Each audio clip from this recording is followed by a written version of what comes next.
just thought of this. Duolingo and Donald Trump are like doing the same thing. They both mastered the art of controversy marketing using outrageous stunts, provocative content to dominate public discourse, even if it means they are trivializing serious issues like death and alienating segments of their audience.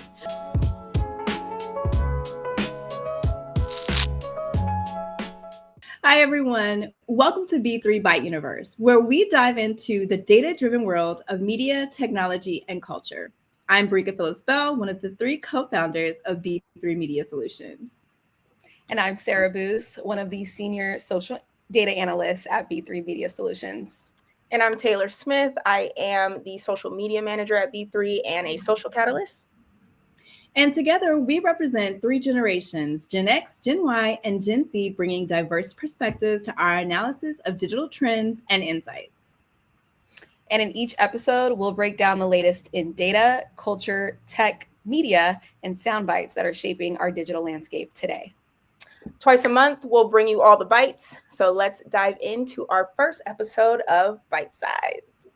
All right, so let's talk about one of the wildest campaign moves that we've seen in quite some time, or at least in my opinion. Duolingo killing off its key mascot, the owl duo, stuff that has literally everyone talking. What do you guys think makes this one just really impactful and effective? You know, I really feel like Duolingo played into Duo's meme status with this win. I mean, we looked at Meltwater, which is our social listening platform, and just saw the massive spikes in mentions right after they announced his death, and they knew that that was going to get people talking. Yeah, and the hashtag the hashtag rest in peace duo was mentioned just within the time period 45,000 times. Wow, which is insane. A lot. Yes. Which means that there's 45,000 people. There's at least 45,000 people out there who are mourning this owl.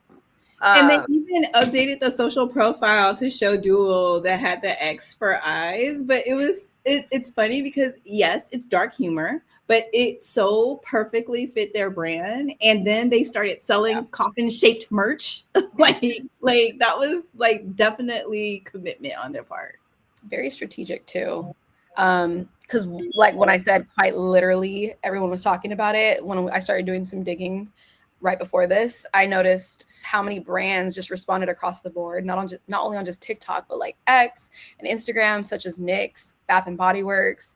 And then I think even Taylor, you mentioned another really big tool that we are aware of that mentioned them. Right. What I saw actually scrolling through B3 Media Solutions Instagram was Hootsuite jumped on. Their mascot is an owl. So they jumped on and was like, oh, look, our owl's still alive. Like, come use our brand. So it's like literally finding any moment. Well, I mean, that was a big moment. They have the same mascot. But to the point, brands finding any little moment, right, to like hop on that trend, because at that point it really was a trend. It was. Yeah. Yeah. And also, go ahead, Briga. Oh, no. I'm just saying they know their audience really well, because by turning Duo's death into a mystery, a lot of the users got involved. I mean, I even went back. I was learning Mandarin. I kind of went away for a little while, and I came back because now they offered a way to resurrect him. And of course, it's by completing lessons. I haven't completed them yet, but I was thinking about it. Question for you both, and feel free whoever to jump in, but do you feel like the timing of this was strategic as well, considering that was it around the Super Bowl or right after? Do you think that had a direct, impact on it blowing up as big as it did? Yeah, I absolutely do. Yeah. Go ahead. I mean, I think, right, in this moment where everybody's talking about marketing and advertising because of the Super Bowl commercials, which is a whole different conversation, but I think that it was strategic in the fact that, I mean, everybody uses X every day, right? But to essentially kill off their mascot and not have to spend millions of dollars on a Super Bowl commercial and get that marketing for free. Right. around that time, like that does feel very intentional to me. I definitely agree. I think that you're right because, like, look, $7 million is a lot to spend on a 30 to 60-second ad that nobody remembers if it wasn't good. Right. Everybody is going to be talking about, do you remember when Duolingo died? The owl died? That's something that is going to be lasting. And not only that, but I do remember, Taylor, you had showed us stats of like them surpassing Doritos commercial. Like, I don't even remember what that commercial was about, but they spent $7 million. And after the Super Bowl, conversations dropped off. People are still talking about the fact that Duolingo died. I mean, we're talking about it. Right, currently. Like, I was a little nervous for this podcast because I was like, is that irrelevant? But I was like, it's really not. Like, and they're continuing it on their social media. Like, their whole entire social media is about how you can revive Duo the Owl, right? Like, they are really playing into it to the fullest extent, which I feel they do often. Like, they really go big or go home when it comes to their marketing decisions. And so, yeah. I think that speaks, also to how we reiterate to our clients, take those risks and, listen to your audience and kind of see what's going on, what's trending, no matter what industry you fall in, because it clearly worked for Duolingo, and that's a language app. Who would have known that their marketing campaigns across the board would have done, in my opinion, so well and so successful. Well, not just my opinion, but based on the data. But, to this, speaking to this particular marketing campaign, like, it is continuing, to push the conversation. Probably they're still probably getting a ton of engagement across their content across the board. And so, in my opinion, job well done to their marketing team.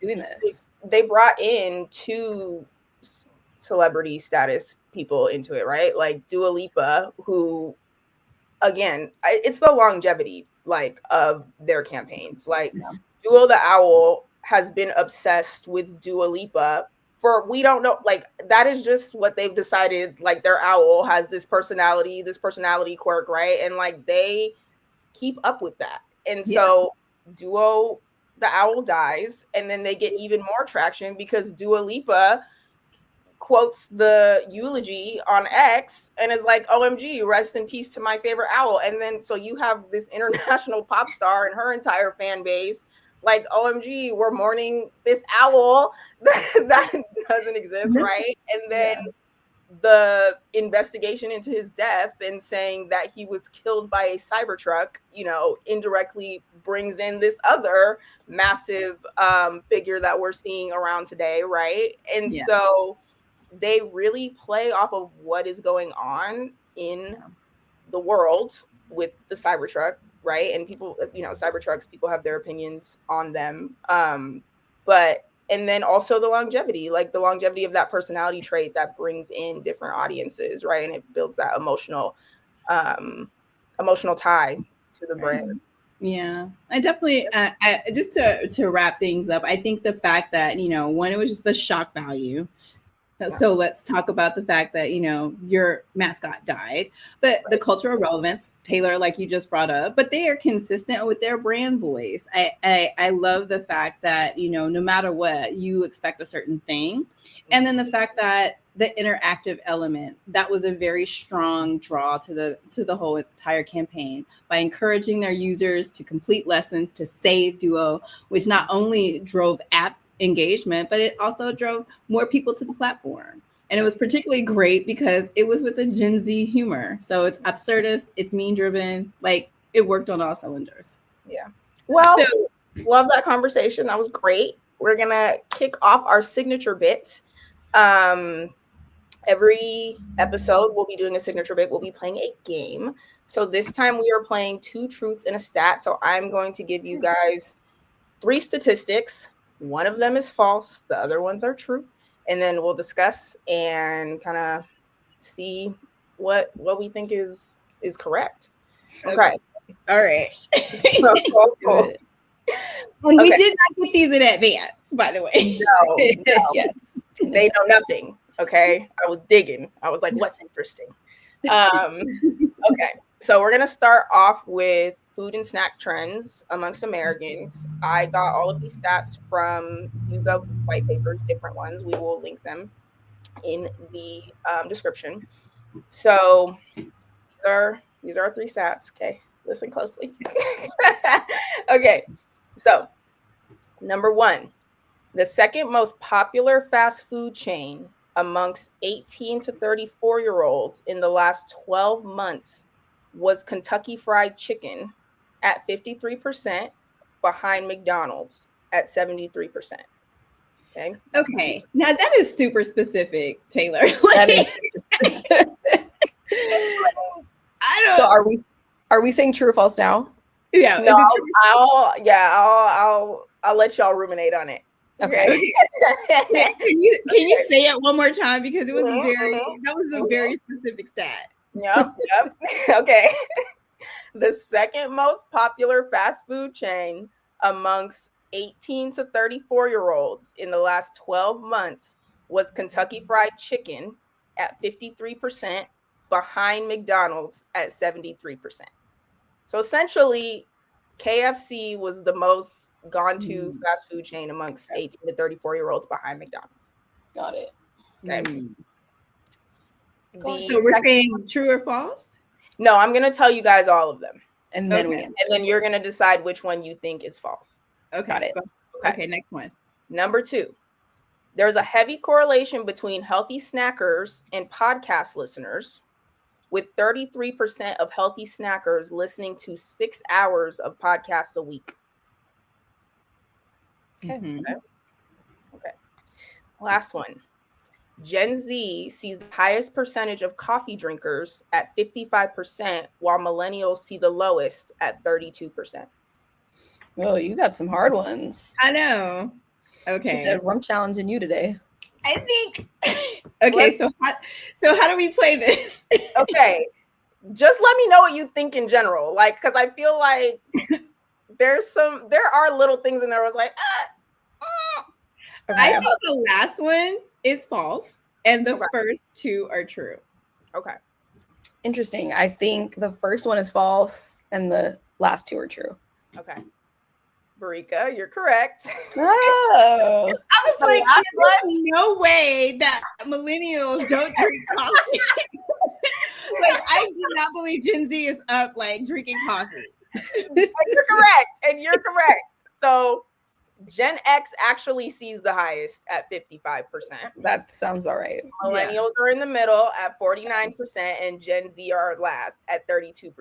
I thought that when I saw such a high bar on KFC, I was like, are people still 18 to 34-year-olds are eating KFC? Like, I was like, that wasn't a thing anymore. Like, I stopped eating KFC like years ago.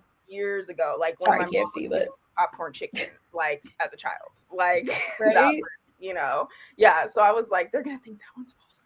Interesting. You know why I didn't, and it's because of Instagram, because Instagram like has been shedding light on the health consciousness of like the brands, and so that's why it was a shocking stat, and so I almost went with that one, but I decided no, that can be true, because I know millennials are not drinking coffee like Gen Z, or like no Gen Z are not. Yeah, Gen Z is not drinking coffee. They are at 50%. Almost. So yeah, that's correct. You were here. Okay. I wonder what you guys think in the comments. I wonder what you skewed Barika's answers or mine, because that'd be interesting. Yeah, love to know like what you guys thought too. Yeah. The second one was so like, yeah, that makes sense. Like, people eating healthy snacks are probably listening to podcasts. They're, whatever the correlation may be, I believe that. So I was like, that's the easiest one. It's a fair judgment. That is a fair judgment. That is a fair judgment. Okay. So let's shift gears and get into a figure who has undeniably mastered the art of social media. And you guys all know what I'm talking about. And Taylor, like you said, some brands go big and go home. Donald Trump is the king of social media. I mean, I know we've shared how social listening was able to predict that he'd win the presidency, but his overall online presence has really been a game changer in politics. So I'd love to hear you guys' take on his strategy. Taylor, you want to Yeah, I mean, I think that in general, like, we do know that he uses social media the most, right? He uses X a lot, right? And X is a platform in which people are having conversation and discussion. A lot of the things that we analyze, we're often seeing that like the most conversation is being had on X. I see that a lot in DataByte. And Barika, you can remind me of the numbers of tweets. Well, just according to a Buffalo University of Buffalo, and they did like a study. He tweeted over 25,000 times, averaging about like 18 tweets a day as a political figure when he was running for president. So Right. that's a lot. Is a lot of tweets, right? And so 18 a day. 18. Right, while you're also being the president, that's a lot of tweets. And so you are using the platform to directly talk to, not only just directly talk to the people who are supporting you, but it's interesting because I think in his first presidency, there was a lot of conversation about, like, amongst my age of people who were saying, like, if you follow Donald Trump, there was a lot of discourse about like following him on Twitter. And there was a lot of discourse about what that meant, if that meant you supported him. A lot of people were using the argument saying that, like, I so heavily don't support him that I want to make sure I know what he's saying, right? Mm-hmm. So I think that, like, that is where he is speaking to people directly, whether you support him or not. People are listening to what he is saying and like have a huge monitor on what he's saying, regardless of how you feel about him or his presidency, right? Right. Which tells you that it's working. Like, it, the bad press is working, the good press is working. People are paying attention regardless, right? And so I think that is definitely something to note. Yeah, no, Taylor, good point. And I think that's one of the core, principles of branding 101 and marketing 101 is, how can we evoke a sense of emotion from our audience, right? Because you're not just selling a product or a service, or your brand, you're selling the feelings that are associated or that come with that brand, whether it's a political figure or not. And so to your point, yeah, whether it's positive or negative, it's still generating that conversation. He's still generating a ton of engagement online across the board, whether it's direct or indirect, them engaging with this stuff or even just talking about them, like the hashtags being used. That's still, that's still highly impactful for him as a brand, if you look at him, because he is a brand also. So I think that's an important discussion and discourse that we, brands should have and recognize that regardless of, people's feelings or whether they, are for or against him, take what he's doing in terms of his strategy and figure out how you can apply that to your own, internal marketing strategy for your own, business or brand at that. So yeah. I think that's an important discussion. I think that's a really good point, because his ability to drive like news attention wasn't really even platform dependent. Like, he can do it like no matter where, because he just has a knack for engaging people and creating content that everyone's talking about it. So not only does he do this thing called big seed marketing, which he starts with the massive following base, and then he relies on his supporters and his critics to like put his message out. So he didn't have to go through traditional media gatekeepers to speak to his base. He was able to do that one-to-one on social. Right. Yeah. And to the point of discussion, we did a DataByte back when he won the presidency. And we kind of looked at the share of voice of him and Kamala. We also looked at net sentiment. And so, his sentiment was lower. I think it was at 0. It had to be like 2, 0. Yeah, it was lower. But he had the larger share of voice. He had more conversations. And so when we were talking about, does that matter in terms of something like a presidency, right? It Or more people talking to you, it correlated, right? it, There was the correlation. it was, well, the sentiment wasn't correlated. So even though he had lower sentiment than Kamala Harris, whether you agreed with him or not, his posts were very provocative and they demanded a response, which means that now his opponents are forced into his narrative and he's still at the center of attention, which is why he won. But I definitely feel like let's not even talk about the fact that, you know, he had potential conflict of interest because Trump Media is a publicly traded company. And they're just concerns around how his social media presence is going to be used to influence his political actions, like now that he is the president. Like that, I think that there is something to the fact that, you know, there's a separation of church and state. Should there be a separation of state and social? Yeah, I mean, and there's a huge conversation going on Twitter right now about the memification of politics, right? And a lot of people saying, to your point, should there be, I think memes are not all social, but they're a huge part, right? I mean, people use them to garner attention and to like create relatability, and the same thing we were talking about with Duolingo, like create emotional response and things like that. And so there's been a big conversation about that because people are arguing that like we should not memify politics because then it gives leeway for like things that are potentially inappropriate to become funny and like things like that. And so to that point, on Valentine's Day, the White House posted a meme.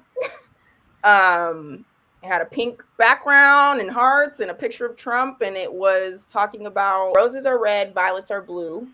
Come here illegally and we'll deport you. And the White House official X page posted that. It is still up. Yeah, I thought that was a hack. Yeah, we all thought that was a hack. We were like, someone hacked the White House. Yeah. White House. But no, that was actually like, they like somebody on the team made that and posted. And so to your point, like this discussion of like, should there be a separation of social, and like social has progressed so quickly that like, what does that even mean? How do you even implement that? But at the end of the day, even the presidency is a marketing campaign. It's a brand campaign, right? They want the president to hold the baby and the baby not cry, and that's like a part of the marketing, like, so I think it's definitely an interesting discussion. I mean, when we think about the different ways that he's run his social strategy and marketing in terms of like marketers of brands, I think, one of the things that I think was super important that he does really, really well is using controversy as a tool. Yeah. And, that's a risky thing because it can garner attention, but it also helps you stand out in crowded markets. And the presidency is like, the highest job in the US. So being able to make sure that your message cuts through the clutter, cuts through the noise is like number one priority. And he did that exceptionally well. And one of the other things that I think that marketers can learn from what he's done is the fact that he used direct communication, which he allowed himself to talk to his users, to his base, communicate directly with them, and controlled his own narrative without using, like we said, those traditional media channels. Right. Yeah. And then lastly, I think the thing that I think that he did really well was community building. And I know it's a specific type of community, but he really did have a message for his base. They rallied around it and they acted on it. And that drove not only engagement for his content, but actually loyalty to his brand. And that was, implicated through their vote. So, you know what, you guys, I just thought of this. Duolingo and Donald Trump are like doing the same thing. They both mastered the art of controversy marketing using outrageous stunts, provocative content to dominate public discourse, even if it means they are trivializing serious issues like death and alienating segments of their audience. Right. But their strategies really prioritize spectacle and virality over substance, demonstrating that today's digital landscape, attention, regardless of its nature, translates to success, whether it's measured in app downloads or political influence. Yeah. Yeah, Good. that is true. So just to recap, today we explored that Donald Trump and Duolingo both have the same marketing strategy. And we also learned that 18 to 34-year-olds really do eat KFC. There's a direct correlation between podcasters and healthy snacks. And we also reiterated that there is absolutely no way that Gen Z is drinking more coffee than millennials. Period. Okay, so thanks you guys so much for tuning in to our first episode of ByteSized. We'll be back with more insights twice a month, so be sure to catch our next episode. In the meantime, connect with us on Facebook, LinkedIn, and Instagram at B3 Media Solutions, and on X and Blue Sky at B3MS Inc. Lastly, you can always visit our website at www.b3mediasolutions.com. All right, until next time. Thanks, everyone. Until next time.